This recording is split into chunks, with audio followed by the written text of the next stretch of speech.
на главном корпусе, третий, четвертый, между третьим и четвертым. А там люди есть? Да, поднимай над состав.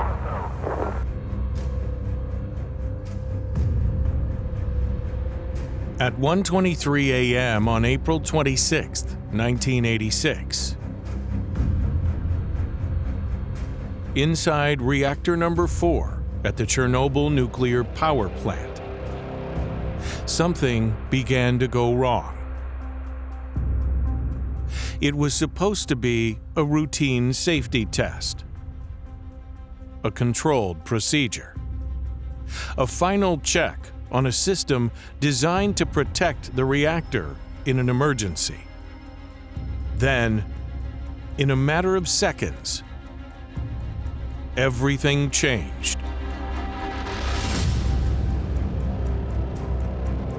A blast tore through the reactor core. Radiation spilled into the air, and an invisible threat began to spread across Europe. But disasters like this do not begin in a single moment. They take shape over time. In the warnings that are ignored, the flaws that go uncorrected, and the decisions that are left unchallenged.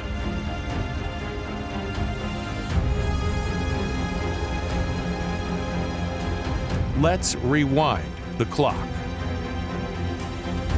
and trace the path that led to the Chernobyl disaster.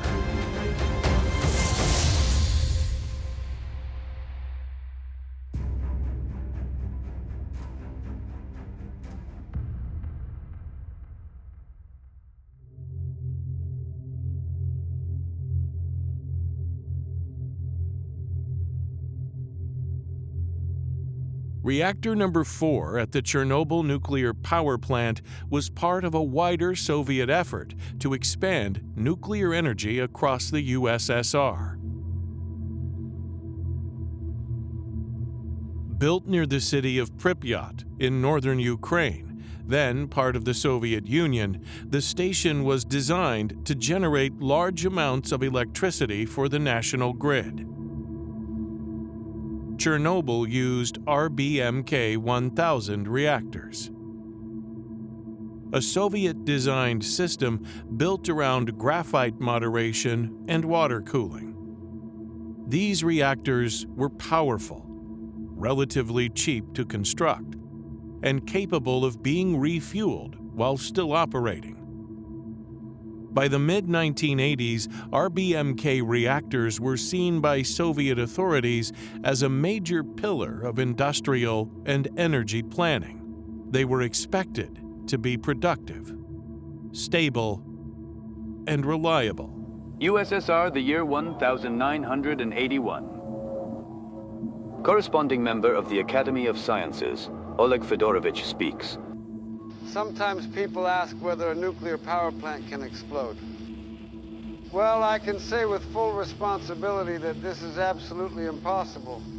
Well, it is impossible to even imagine such a thing.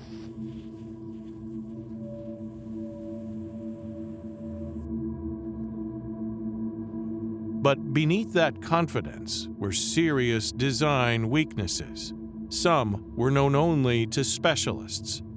Others were poorly understood, and several had never been fully tested under the kind of conditions that would develop that night. On paper, the test, scheduled for April 25th and 26th, 1986, was not supposed to be dramatic. It was intended to answer a technical question. If the plant lost external power, could the spinning turbines generate enough residual electricity to bridge the gap before the emergency diesel generators came online? It was a systems test, not a full emergency drill, and not an experiment expected to put the reactor itself in danger.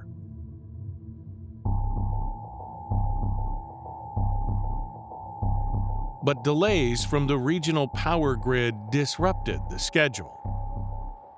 The test was postponed for hours, and when it finally resumed late that night, the crew taking over inherited a reactor in an unstable condition. The reactor's power level did not respond as planned. It fell sharply to a level far below what operators intended. That drop created a dangerous operating state. At low power, the RBMK reactor became harder to control. Operators attempted to raise power again. To do that, they manually withdrew more control rods than regulations allowed. This brought the reactor back to a partial operating level, but not to a stable one. Other systems were also adjusted to keep the test moving forward. Emergency protections were disabled or suppressed. Automatic shutdown features were effectively sidelined. The reactor was now operating outside the conditions under which it was meant to be run. No single decision caused what followed. It was the accumulation that mattered. A sequence of compromises. A growing gap between what the reactor required and how it was being operated. The test was cleared to continue.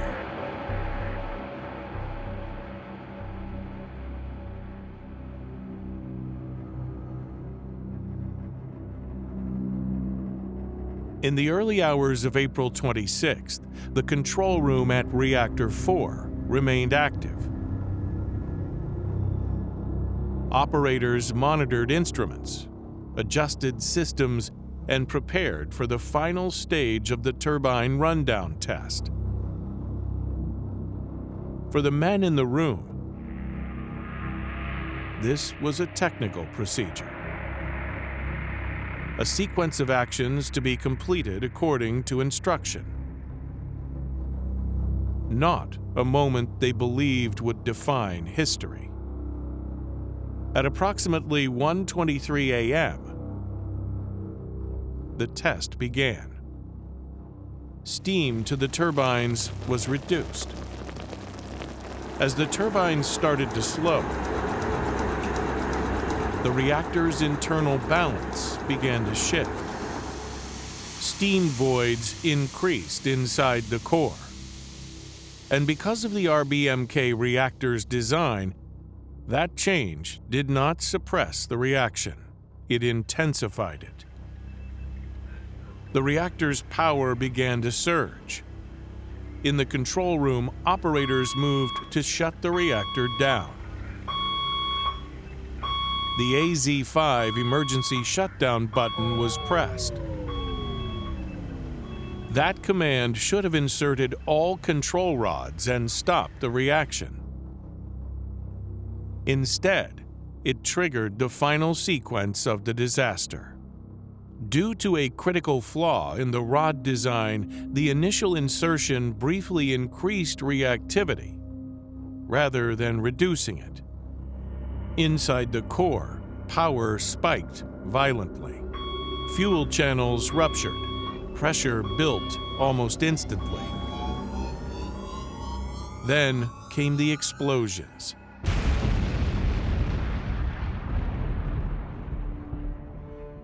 The first blast tore through the reactor assembly. A second explosion followed, far more destructive, blowing apart the upper biological shield and exposing the core directly to the open air. The roof was destroyed. Debris rained down across the facility. Graphite blocks and radioactive fuel were scattered across the site. And above the reactor, a fire began to burn. But in the moments immediately after, the scale of what had happened was not yet fully understood.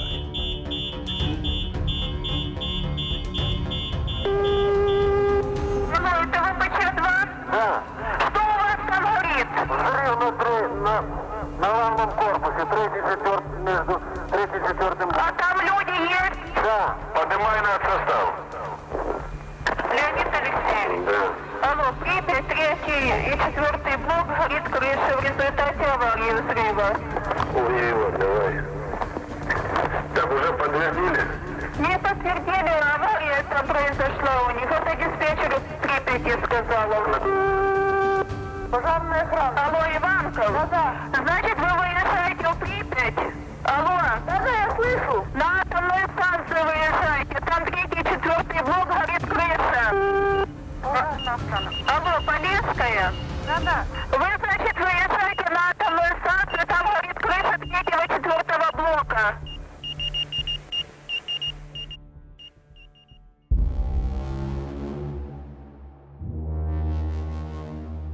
Firefighters were called to what initially appeared to be an industrial fire. They arrived within minutes, climbing onto rooftops, battling flames around shattered structures and burning debris. They had no protective gear for radiation on that scale. No full picture of the hazard they were walking into. Only a visible fire, and the expectation that it had to be contained. Beyond the plant, the city of Pripyat remained largely unaware. Residents could see an unusual glow over the reactor complex. Some watched from apartment balconies. Others gathered outside. Children slept just miles away. There was no immediate public warning. No instant evacuation. No announcement that one of the most serious nuclear accidents in history had already begun. As the night turned into morning, radiation continued to spread. Invisible, odorless, unseen by the people living beneath it. And while officials struggled to understand the scale of the event, the contamination was already moving beyond the plant itself.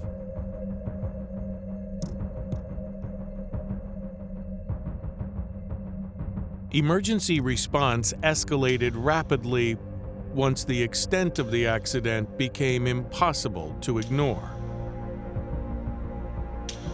Plant workers, firefighters, military personnel, and later thousands of civilian and state responders were mobilized. At first, the focus was immediate containment. Extinguish fires, stabilize the reactor site, prevent further explosions, limit the release of radioactive material. Helicopters were sent over the exposed reactor. Crews dropped sand, boron, clay, and lead into the burning core in an effort to suppress the fire and absorb neutrons. But even these desperate measures came at a cost. Months after the initial explosion, a Soviet Mi-8 helicopter flying low over Reactor 4 clipped a crane cable stretched across the site. All 4 crew members were killed. A stark reminder that even long after the explosion, Chernobyl remained an active battlefield, where danger was constant and mistakes were unforgiving.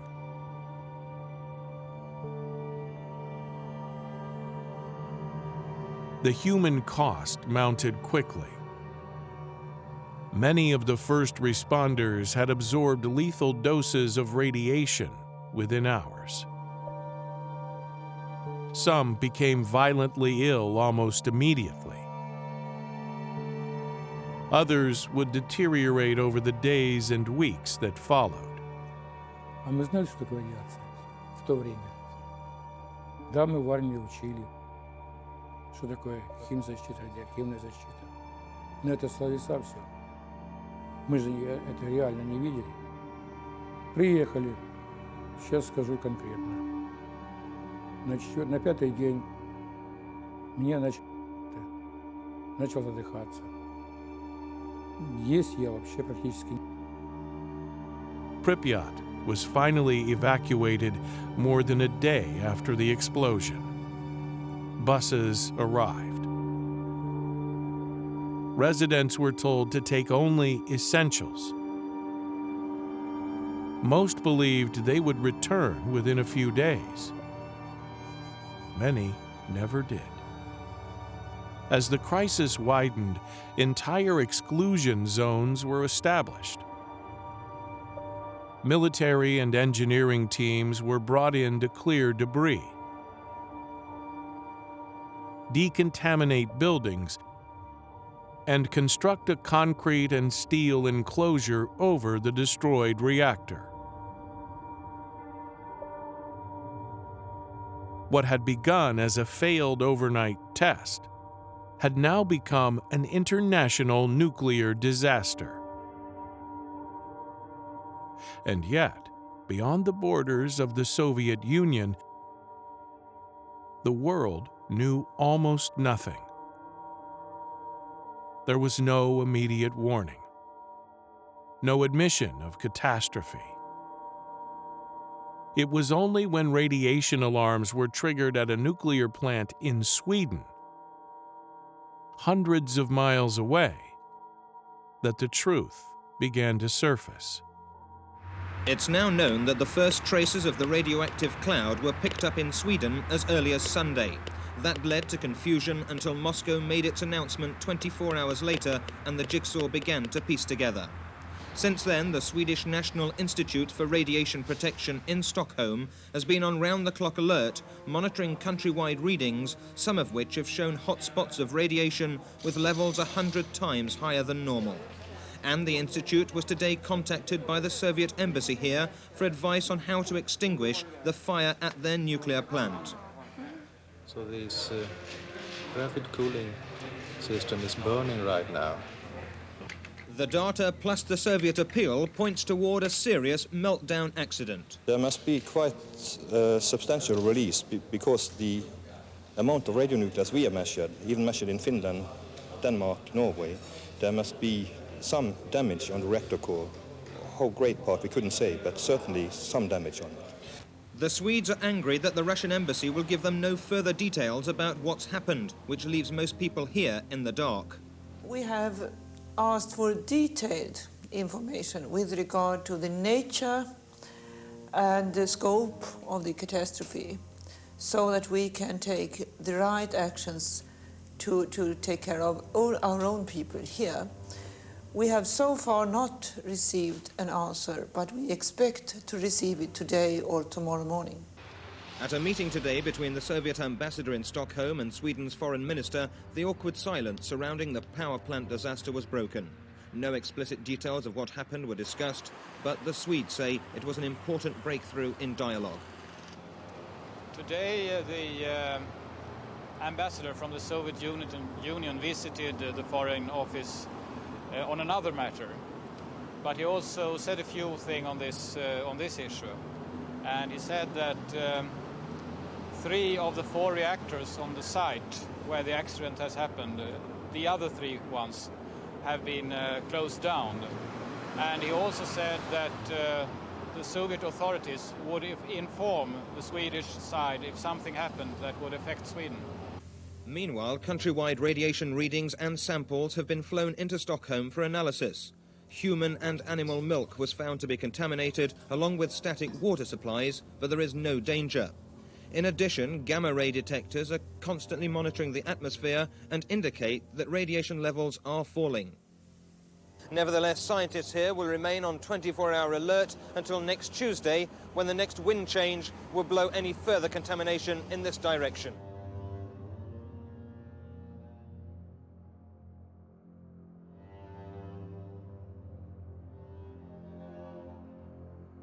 Reactor 4 was destroyed. The surrounding region was permanently altered, and the Soviet Union was forced into a crisis it could no longer conceal.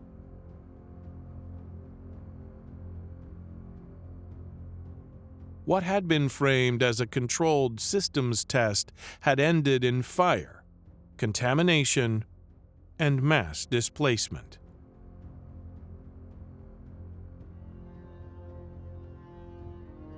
For those who lived nearby, for those sent in to respond, and for those who would study the disaster in the years that followed, Chernobyl became more than an industrial accident. It became a warning.